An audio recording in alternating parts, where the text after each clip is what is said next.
On vient de découvrir Fifi Kikangala. C'est une interview, il a répondu à quelques questions. Mais toutefois, ici également, elle va répondre aux questions de Deborah Nkengele. Quelque chose, c'est maintenant. Elle va déjà faire son entrée sur ce plateau. C'est ma première fois de la recevoir. C'est un plaisir en tout cas. Bienvenue. Merci. Vous allez bien? Très bien, merci. C'est facile pour une femme de faire tout ce que vous faites là? Non. Ah, comment ça? C'est pas facile parce que d'abord, c'est un secteur où il y a beaucoup d'hommes. Moi, j'évolue dans mon équipe déjà, on est à 90% d'hommes. Voilà, je suis avec des menuisiers, des ajusteurs, des peintres. Donc voilà, je suis designer, je conçois, mais après, il y a des gens qui doivent réaliser. Et c'est des corps de métier qui, dans la plupart, sont très très masculins, donc il faut gérer ces hommes au quotidien. Il faut gérer les hommes au quotidien. Prenez place, c'était Merci. une manière pour moi de vous recevoir. Architecture d'intérieur, ça veut dire quoi? Alors, l'architecture d'intérieur, ça veut dire quoi? Alors, ce que nous, on fait en tant qu'architecte d'intérieur ou cette discipline, on crée des espaces, on aménage des lieux, on donne une identité au lieu, pour que vous, les clients, en tout cas ceux qui ont des projets, ils s'y sentent bien. Donc c'est au-delà de la décoration. Parce que nous, on peut casser des murs, mais pas des murs porteurs, j'insiste. On peut casser des murs. Donc parfois, on se retrouve, l'architecte a fait l'enveloppe, mais cette enveloppe-là, il faut la sublimer. Voilà, il faut la sublimer. Et c'est à ce moment-là que l'architecte d'intérieur et le designer interviennent. Je ne sais pas si j'ai été claire. pour les téléspectateurs, oui, bien sûr. Alors, vous êtes une femme qui apparemment a un parcours exceptionnel. Hein. Alors, d'après vous, quel est le métier qui va avec la femme sans porter préjudice à son épanouissement? Je crois qu'il n'y en a aucun. Pour moi, il n'y en a aucun. Parce que pour moi, être épanoui, c'est faire ce qu'on aime. Si votre épanouissement passe par être astronaute, battez-vous pour être astronaute. Si votre épanouissement, c'est l'agriculture, faites-le. Donc pour moi, il n'y a pas de barrière. L'épanouissement, c'est vraiment aller au bout de ses rêves. Pour moi, c'est ça, l'épanouissement. On va parler de votre passion pour les designs et autres. Quand est-ce que ça a commencé? Je ne sais pas. Pour la petite histoire. Pour la petite histoire, honnêtement, je ne sais pas. Tout ce que je sais, j'ai des souvenirs d'enfance. Je m'amusais à dessiner, je prenais des magazines, même dessiner dans la mode. Je voyais un vêtement, je le retransformais, les petites booms d'adolescents, je faisais mes petites guirlandes. C'était toujours moi qui avais la charge de faire la déco parce que j'aimais ça. Et puis très tôt, moi je voulais à la base être architecte en fait. Voilà, ce que je voulais c'était d'être architecte. Et très vite, mes professeurs, mes enseignants secondaires me décourageaient. Ils me disaient non, c'est pas, tu vas pas te marier si tu continues. Non, c'est un métier d'homme. Oui, voilà. Et puis, j'ai terminé finalement, j'ai fait biochimie parce que dans l'école où j'étais, il n'y avait pas les études préparatoires pour ça. Et puis, je me suis retrouvée en design, mais c'est un parcours, c'est vraiment une passion que j'explique pas. Je me dis, il y a quelque chose qui s'est posé sur le berceau. Automatique et ça marchait jusqu'à aujourd'hui. Ouais. Et vous avez commencé quelque part, sûrement. Quelle est la formation qu'il faut suivre exactement pour devenir architecte intérieur? Alors merci beaucoup pour la question parce qu'il y a énormément de gens, des jeunes filles surtout, qui m'écrivent sur les réseaux sociaux en me disant oui, j'aimerais bien bosser avec vous. Mais en fait, il y a une chose, c'est que les gens confondent, regardent que le côté glamour, les photos qu'on poste sur les réseaux sociaux. Et ça fait rêver, mais les gens n'imaginent pas le travail qu'il y a derrière. Donc évidemment, je ne montre jamais le revers de la médaille, mais voilà. Quand vous me posez cette question, j'ai envie de vous dire, là pour l'instant, par exemple, je suis enseignante à l'Académie de Beaux-Arts. Donc, j'invite les gens à se former. C'est important parce qu'à un moment, on est limité quand on n'a pas de formation, même si on a le talent. Il faut perfectionner et puis il y a des normes qu'il faut connaître. Et les normes, on les apprend dans un cadre, dans une école. Donc moi-même, je suis enseignante à l'Académie de Beaux-Arts, donc j'encourage les gens à venir se former. Mais d'oser aussi, d'oser aussi parce qu'il y a des gens qui ont ça en eux et qui sont excellents. Donc, Académie de Beaux-Arts, c'est l'école que moi je recommande. On voit tout ça, c'est un art, oui, il y a la passion, il y a l'amour que vous mettez dedans. C'est à l'Académie des Beaux-Arts que vous êtes formé ou non, moi, j'ai pas fait mes études supérieures au Congo, primaire, secondaire, au Congo, et puis je suis partie en Belgique, où j'ai fait mes études, j'ai eu mon diplôme là-bas. J'ai travaillé quelques années, 3 ans, et puis très vite j'ai senti le besoin de revenir, tout simplement. Et puis voilà, j'ai fait mon petit parcours, j'ai créé mon entreprise, et de fil en aiguille, voilà, aujourd'hui, je suis devant vous, vous m'invitez. Pour parler je prends ça comme une consécration. Et aujourd'hui, une reconnaissance. Vous êtes professeur, vous avez dit, il y a beaucoup d'étudiants qui sont dans cette filière ou il y en a peu à l'Académie des Beaux-Arts, monsieur? Alors, il y en ici a au Congo, en architecture, parce qu'il y a le département, je suis en design, hein, parce que ça fait 3 ans maintenant que le département design existe. Architecture d'intérieur, ça existe depuis de nombreuses années. Il y a énormément d'étudiants, peut-être pas en design, ils ne sont pas plus de 30. En architecture d'intérieur, c'est des centaines et des centaines. Mais très souvent, ils sont diplômés et puis ils n'exercent pas. Donc, je ne serais pas capable de vous donner les chiffres exacts, mais ce qu'on constate... Il y en a beaucoup quand même, comme on le voit en journalisme par exemple, en médecine. Il y en a beaucoup, il y a beaucoup, même beaucoup de femmes aussi qui font ces études-là, mais une fois qu'elles ont le diplôme, ça s'arrête. Elles se marient, elles font des enfants et puis elles exercent pas. Parce qu'elles ne savent pas quoi faire après les études. Je ne pense pas. En fait, les gens... On a tout un travail, hein. C'est notre responsabilité aussi. On a tout un travail à faire pour promouvoir ce secteur. C'est d'ailleurs pour ça que, depuis l'année passée, j'organise des tables rondes que j'ai appelées Talk Design. Ah oui. Voilà. Il y en aura une deuxième ce mois-ci et on va en faire tous les mois. Le but de ces talk design, c'est quoi? C'est de parler des problèmes de notre corporation, de notre secteur d'activité. Il est très mal connu. Les gens ne savent pas où nous trouver. L'État, pareil. Vous voyez, il y a beaucoup de construction dans ce pays. Mais quelle est notre part à nous, Congolais, dans tout ça? Très, très peu. On n'existe presque pas. C'est des marchés qui sont donnés aux étrangers. Donc, il y a tous ces problèmes-là dont il faut qu'on parle. Et puis, vous m'avez parlé, voilà, est-ce qu'il y a beaucoup de gens qui font ces études-là? Peut-être qu'elles ne le font pas, non. Les gens le font peut-être et ils n'exercent pas parce qu'il n'y a pas de débouché. Donc, il faut réguler tout ça. Et c'est le travail que je suis en train de faire, mais pas toute seule, avec ceux qui sont dans le secteur. Donc, je réunis vraiment les professionnels pour qu'on parle de ce qu'on appelle tout notre écosystème. Quand je parle d'écosystème, c'est-à-dire, je peux être designer, je dessine, mais si j'ai personne pour fabriquer, le bel objet que j'ai dessiné, il reste virtuel. Si j'ai le menuisier, mais je n'ai pas le fournisseur de bois, avec le bon bois, c'est toute la chaîne de valeur qu'il faut repenser. Il ne faut pas penser individuel, il faut penser 360 degrés. Et c'est sur ça qu'on est en train de travailler. Et quand vous travaillez sur ça, justement, tout à l'heure, là, vous venez de dire que c'est un métier où... c'est un secteur que les gouvernements, les autorités ne s'intéressent pas trop. Les concepts sont nouveaux apparemment ici en République démocratique du Congo. C'est vrai, lorsqu'on parle de l'architecture, on voit la construction, on voit autre chose. On ne parle trop peu d'architecture d'intérieur. Et du coup, qu'est-ce que vous faites pour faire reconnaître ce métier? C'est vrai, il y a des gens qui, vous venez de dire même à l'introduction, il y a des gens qui apprécient bien faire ce que vous faites, qui sollicitent même de venir stagiaire ou travailler à vos côtés. Et du coup, qu'est-ce que vous faites exactement? Bon, comme je l'ai dit, là pour l'instant, on s'organise en interne. On est vraiment en train de parler de nos différents problèmes. Il y a un problème de formation, il y a un problème de main-d'œuvre qualifiée. Il y a des choses que je fais encore fabriquer en Belgique. Parce que moi, je suis dans un secteur, dans le secteur de haut de gamme, il y a des normes. Si demain, vous avez envie de vendre à New York, si vous avez envie de vendre à Dubaï, vous avez envie de vendre à Paris, à Singapour, il y a des normes. C'est peut-être pas la même chose quand on veut produire pour la grande masse au Congo. Donc on essaie de faire les deux, des produits assez accessibles, mais vous allez remarquer dans le secteur du luxe, à l'international, les Africains, on est très peu nombreux. Vous allez rencontrer, je n'ai rien contre les Blancs, vous allez rencontrer une Blanche qui va prendre nos produits, qui va aller les vendre très cher. Au nom de quoi on n'ose pas?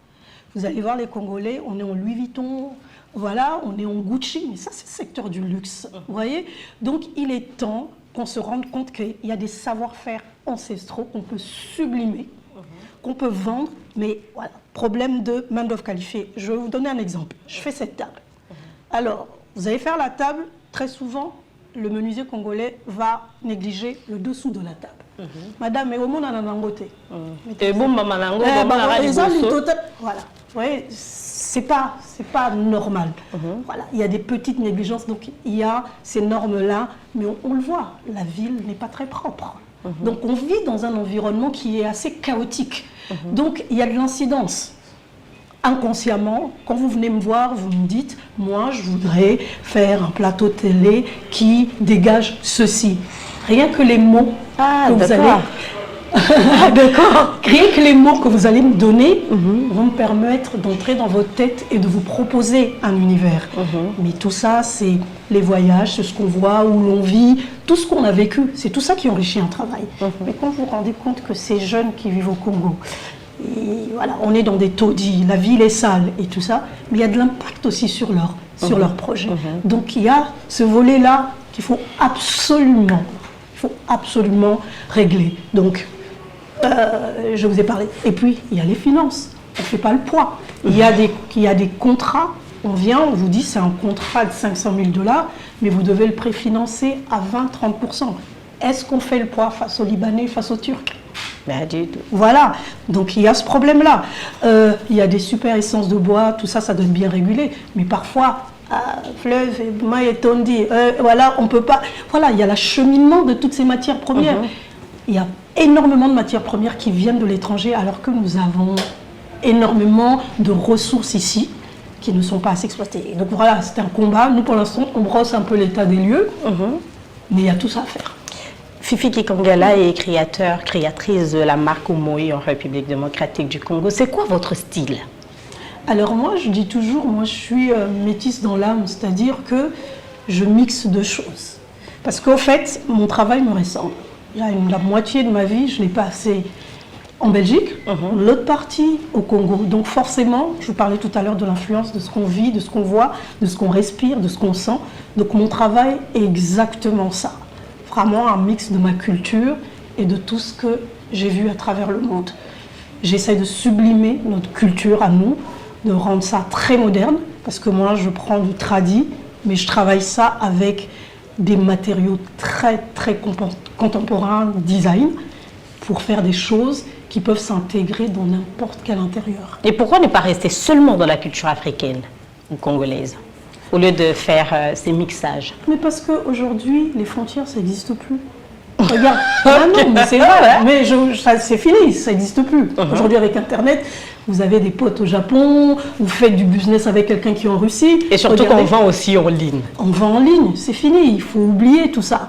Il faut se nourrir des uns des autres sans s'oublier, garder son identité, mais en tout cas s'enrichir des autres. Moi, voilà, ce partage, je vais sortir d'ici, j'aurai reçu quelque chose de vous. J'espère que je vous aurai laissé quelque chose. Exactement, donc, beaucoup voilà. D'ailleurs. Donc voilà. Et du coup, quand vous faites ce genre de conception, quelle est votre cible? Alors, c'est vrai que ma cible principale, c'est un milieu avec un certain pouvoir d'achat. Ça choque parfois les gens, mais moi je veux vous dire une chose. C'est que c'est important d'avoir ces gens-là qui ont un portefeuille important. Pourquoi? Parce que moi, ça me permet de financer les petites gens. Je vous donne un exemple. Les tissus Kuba que vous voyez, qui est un peu d'ailleurs la marque de fabrique de ma marque, ben, c'est tissé. C'est les mêmes tissus que je vois dans... Voilà, c'est tissé par des femmes là. Par exemple, j'ai maintenant des femmes qui travaillent avec moi, mais dans le village Kuba, dans le Kasaï. Donc tout ça, c'est des savoir-faire. Si on ne fait rien, demain ces savoir-faire-là vont disparaître. Donc il faut que quelque part les riches, on prend pour les riches pour financer des métiers. Moi, je suis vraiment une ambassadrice des métiers d'art. Voilà, c'est quelque chose que vous voyez chez Dior, chez Chanel, toutes les broderies, tous ces petits. Grâce à ces grandes marques, que ces artisans peuvent continuer de vivre. Donc c'est vrai que c'est cette cible-là, mais en plus, moi je vise beaucoup la formation des jeunes, donc les femmes, les jeunes, qu'ils apprennent un métier, il faut sublimer ce métier. Moi j'ai remarqué une chose, depuis que je suis à l'Académie de Beaux-Arts depuis 2 ans, j'ai remarqué une chose, parce que c'était la première question que les étudiants m'ont posée quand je suis arrivée en classe. Est-ce que vous arrivez à vivre de votre métier? Ça m'a fait mal. Oui, ça m'a fait mal parce que moi, à 20 ans, j'étais pas inquiète. Quand j'avais 20 ans, j'avais l'impression que je pouvais changer le monde. Et aujourd'hui, les jeunes de 20 ans ont peur pour leur avenir. Et je leur ai dit, j'ai pas un taxi-bus qui me fait des virements. Je ne vis que de ça. Il y a un potentiel ici que les gens ne réalisent pas. Mais organisons-nous et puis surtout valorisons ces métiers. Et tout justement, qu'est-ce qu'il faut faire pour valoriser, faire la promotion de ces métiers ici en RDC? Alors moi, je vais déjà vous donner une piste. C'est quelque chose sur lequel on va vraiment se battre. Je trouve que ce n'est pas normal que dans les ministères, dans les institutions publiques, qu'il n'y ait pas de mobilier made in Congo. Que le mobilier soit acheté en Chine et à Dubaï. Ce n'est pas normal. Vous savez, en France, il y a quelques années, il y a eu un problème par rapport à la musique. La musique américaine prenait tellement d'ampleur qu'ils ont eu peur de perdre leur patrimoine. Ils ont imposé un quota aux radios. Il fallait un pourcentage bien défini de passage de musique française à la radio. Sinon, la musique française disparaissait de la France. Donc je pense que nous, on va travailler pour demander exactement la même chose dans notre secteur. Ce n'est pas normal qu'il y ait des tableaux. Je n'ai rien contre Orca, je m'y fais l'écho, mais je vais dans les institutions, il y a des tableaux de chez Orca, alors qu'il y a plein d'artisans. Les artisans peintres vivent difficilement. Il n'y a pas leurs tableaux, il n'y a pas leurs œuvres d'art. Les designers comme moi, le mobilier, on est capable d'en faire, mais on ne va pas nous commander du mobilier. Donc il est temps qu'on se batte. En tout cas, ça, ce sera un geste pour l'État. Tous les grands projets qu'on voit, je vais vous donner encore un exemple. La ville est en train de s'orientaliser. On voit le design oriental, c'est-à-dire arabe ou charabier. Ceux qui sont dans la profession vont comprendre ce que je dis. Alors que nous avons notre identité. Il n'y a plus une autre identité dans la ville. Donc il est temps qu'on nous consulte aussi quand il y a des grands projets pour que nous, on mette notre marque. Parce que nous, on connaît notre culture. Je ne dis pas on ne vous consulte pas, pourquoi?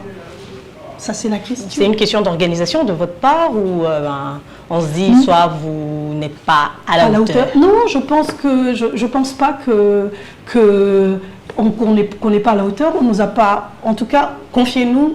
Maintenant, je veux même défier l'État. Ah, d'accord. Je vais même défier l'État. Je dis pas un projet d'1 million de dollars. Confiez-nous, même commencez même par un projet de 20 000. Voyez si on est capable ou pas. Testez-nous et puis allons-y progressivement. Voilà. Et puis si on arrive à vous convaincre, au fur et à mesure, confiez-nous des gros projets. Et design intérieur, un métier que vous maîtrisez bien, que vous aimez beaucoup. Comment vous vous voyez dans 10 ans? Dans 10 ans, je me vois avec une école pour former les jeunes. J'espère que la marque, elle sera en tout cas représentée dans tous les 5 continents. Et je me vois vraiment comme une réelle ambassadrice de l'art africain. Vraiment, moi, je suis panafricaine, panafricaniste en tout cas, et voilà. Et du coup, quoi faire pour, disons, pour une personne qui veut en fait avoir de vos produits, qu'est-ce que la personne peut faire? Alors, on a un site internet, www.omointeriordesign.com. Je n'ai pas la boutique en ligne, sinon on me trouve sur Instagram, sur Facebook, on peut m'écrire. Donc voilà, j'ai un showroom aussi, Saucimat. C'est sur rendez-vous parce que je suis souvent sur chantier. J'aime bien être là personnellement pour accueillir les gens parce que mes produits racontent une histoire et cette histoire, il faut raconter ça j'aime devant les la clients. Raconter. Voilà, j'aime la raconter, j'aime partager ça avec les clients. Et du coup, on dit que vos produits sont trop chers par rapport à ceux de l'extérieur du pays. Trop chers par rapport à quoi? Par rapport à quoi? La notion de cher, par rapport à la concurrence. Quelle concurrence? Là, on voit les produits qu'on exporte. D'abord, on compare des choses qui ne sont pas comparables. D'accord. Les gens achètent des choses qui sont des espèces d'imitations de bois qui ne sont pas du bois, que vous achetez à 6 000, 7 000 dollars, les salons, qui ne sont pas du bois. On a du vrai bois, nous, dans ce pays. Maintenant, on a une difficulté, c'est de le sublimer. C'est pour ça que je parlais de tous nos problèmes. Il faut certaines machines, voilà, le savoir-faire sublimé. On a des artisans qui sont hors pair. Ils ont besoin de travailler avec des designers parce que vous pouvez être menuisier, mais vous n'êtes pas designer et vous faites toujours la même chose et c'est un peu bateau. Donc voilà, Je ne comprends pas qu'on dit cher. On a des produits qui racontent quelque chose. Nous, on n'a pas la capacité. Vous savez, quand vous produisez à des milliers et des milliers d'exemplaires, vos coûts sont réduits. Donc, ça, je dis, on compare ce qui n'est pas comparable. D'accord. Voilà. Quand demain, on pourra produire, quand je pourrai en une journée vous produire 2000 tables, le coût ne sera plus pareil. Mais quand je dois prendre, quand je dois prendre 10 jours à faire un objet où je suis personnellement, parce que la réalité, les machines, le personnel fait que, évidemment, il y a un coût. Comment faire pour entrer en contact avec vous? Je ne sais pas si je peux donner mon numéro de téléphone. Tout à fait. Donc, on peut m'appeler au 085 110 15 02. On peut m'écrire sur les réseaux sociaux, donc Fifi Kikangala ou Homo Interior Design. Instagram, je réponds toujours. D'accord. Ouais. Merci beaucoup d'avoir répondu à vous. nos questions. Nous sommes arrivés pratiquement à la fin de cet entretien chez vous, Libère Deja. Merci. Je pense que ce n'est pas la dernière fois de passer. Hein. En tout cas, ce sera avec plaisir. Ce sera avec plaisir. Ouais. Merci beaucoup. Avec vous, on se retrouve juste après ceci.